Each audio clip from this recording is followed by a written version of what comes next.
सर्दियों का मौसम था।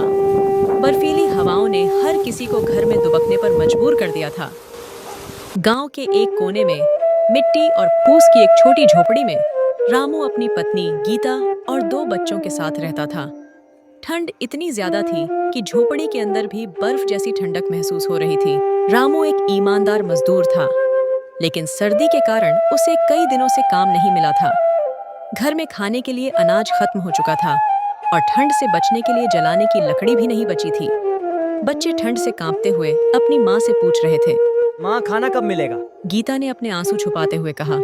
तुम्हारे पापा कुछ लेकर आएंगे, बस थोड़ा धैर्य रखो। रामू झोपड़ी से बाहर निकला।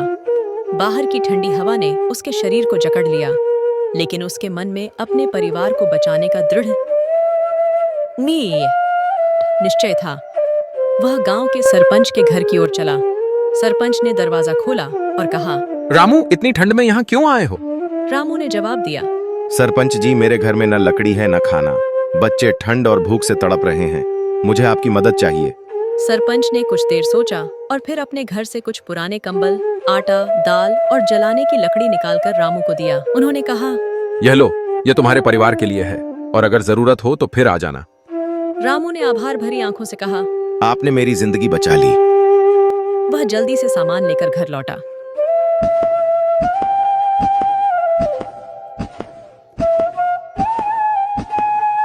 घर पहुंचकर उसने चूल्हा जलाया, बच्चों को खाना खिलाया और उन्हें कंबल में लपेट दिया। बच्चों के चेहरों पर मुस्कान आ गई। गीता ने कहा, रामू, इस ठंड में सरपंच जी ने हमारी मदद की। भगवान उनका भला करे। दुनिया में अभी भी इंसानियत जिंदा है।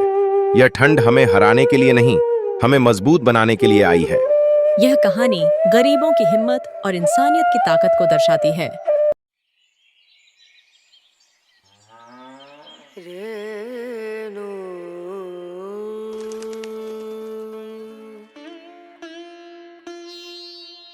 बहुत समय पहले की बात है।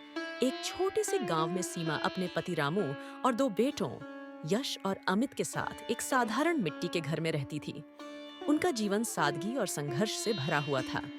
रामू एक मजदूर था जो रोजाना मेहनत करके अपने परिवार का पेट पालता था।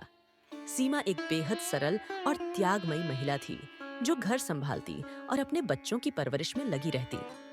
एक दिन सीमा के खान-पान का ध्यान न रखने और कठिनाइयों भरी जिंदगी जीने की वजह से उसकी सेहत धीरे-धीरे बिगड़ने लगी। वह धीरे-धीरे कमजोर होती जा रही थी, पर अपने परिवार की खातिर कभी किसी से अपनी तकलीफों का जिक्र नहीं करती। एक दिन यश ने देखा कि उसकी माँ बिना कुछ बोले चुपचाप सोई है। माँ, तुम्हें क्या हुआ? तुम इतनी शांत क्यों हो? कुछ बोलो। अरे मेरे लाल, मुझे कुछ नहीं हुआ। तुम चिंता मत करो, मैं जल्दी ही ठीक हो जाऊंगी। हाँ माँ, आप जल्दी ठीक हो जाएंगी, आपको कुछ नहीं होगा। लेकिन सीमा की सेहत दिनों दिन बिगड़ती गई। रामू अपने बच्चों की मासूम बातें सुनकर परेशान रहता। वह देख रहा था कि सीमा का शरीर कमजोर हो रहा है, पर उसे इसका इलाज कराने के लिए पैसे जुटाने में असमर्थता महसूस होती थी। एक दिन सीमा की हालत बहुत ज्यादा खराब हो गई और उसने आखिरी सांस ली। यह घटना पूरे परिवार पर दुख का पहाड़ बनकर टूटी। यश और अमित अपनी माँ की याद में दिन रात रोते रहते। रामू भी अंदर से टूट चुका था, लेकिन वह बच्चों के सामने खुद को मजबूत दिखाने की कोशिश करता। बेटा, भगवान जो करता है हमारे भले के लिए करता है। तुम्हारी माँ चाहती थी कि तुम खुश रहो, इसलिए रोना बंद करो।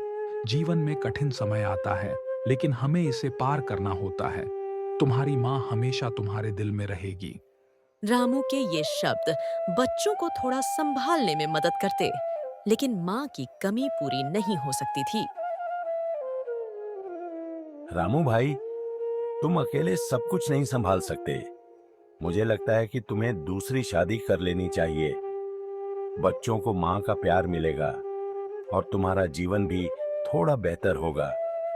अगर मैं दूसरी शादी कर लूं, तो शायद मेरे बेटों की जिंदगी बेहतर हो जाए। कुछ समय बाद उसने बिंदु नाम की विधवा से शादी कर ली। बिंदु का एक बेटा था, नीरज। रामू ने सोचा कि बिंदु अपने बेटे का दर्द समझती होगी और उसके बच्चों को भी अपनाएगी, लेकिन यह उसकी सबसे बड़ी भूल साबित हुई। शादी के कुछ ही दिनों बाद बिंदु का असली चेहरा सामने आने लगा। वह यश और अमित के साथ बुरा व्यवहार करने लगी। वह उन्हें दिन भर खेतों में काम पर भेज देती और खुद आराम करती। नीरज को वह स्वादिष्ट पकवान खिलाती, जबकि यश और अमित भूखे सो जाते। रामू को कभी-कभी इसका एहसास होता, लेकिन बिंदु अपने मीठे बोलों से उसे बहला देती।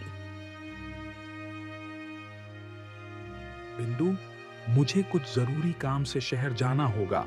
मुझे करीब 15 दिन लगेंगे। बच्चों और घर का ध्यान रखना। आप चिंता मत कीजिए, सब संभाल लूंगी। रामू के जाने के बाद बिंदु ने यश और अमित के साथ और भी कठोर व्यवहार करना शुरू कर दिया। भैया, हमें कुछ करना होगा। अगर हम चुप रहे तो यह औरत हमारी जिंदगी बर्बाद कर देगी। फिर यश ने सोचा कि गांव के पुजारी से सलाह लेनी चाहिए। अब दोनों भाई गांव के पुजारी के पास गए और अपनी समस्या बताई। फिर पुजारी ने कहा, बेटा, सत्य की हमेशा जीत होती है। तुम्हें अपनी माँ की सच्चाई उजागर करनी होगी। धैर्य रखो और सही समय का इंतजार करो। फिर यश ने उनकी बात ध्यान से सुनी और योजना बनानी शुरू कर दी। इधर बिंदु भी यश और अमित को घर से निकलने की साजिश बना रही थी। तभी उसका बेटा नीरज बोला, माँ, तुम्हें इन्हें जंगल में छोड़ना होगा। वहाँ से ये कभी लौट नहीं पाएंगे। हाँ, तू सही कह रहा है बेटा, ये दोनों इसी लायक हैं। ऐसे ही कुछ दिन बीत गए और एक दिन बिंदु ने अमित और यश से कहा, तुम दोनों को नीरज के साथ जंगल जाना होगा और तुम दोनों को लकड़ी काट कर लाना होगा। अमित और यश ने अपनी माँ की बात मान ली और जंगल की ओर निकल गए। थोड़ी ही देर में वे तीनों जंगल में पहुंच गए। तभी नीरज ने यश से कहा, तुम दोनों यहीं पर रुको, मैं पानी लेकर आता हूँ। ठीक है, लेकिन तुम जल्दी आना।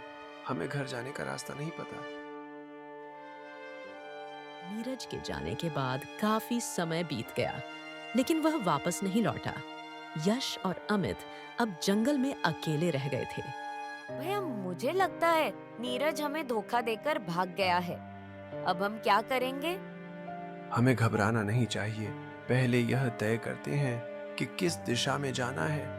जंगल से बाहर निकलने का कोई रास्ता तो जरूर होगा। भैया, सूरज अब डूबने वाला है। हमें जल्दी कुछ करना होगा, वरना अंधेरे में हम और फंस जाएंगे।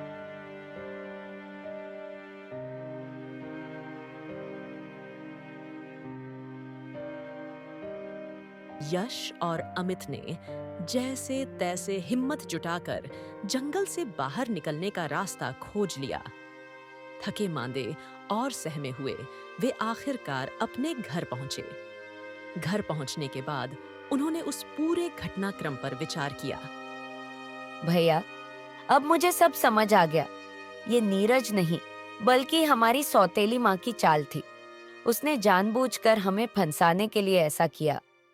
हाँ अमित, नीरज भी उसी के कहने पर हमें जंगल में छोड़कर भाग गया। वह हमें कभी अपनाना नहीं चाहती थी।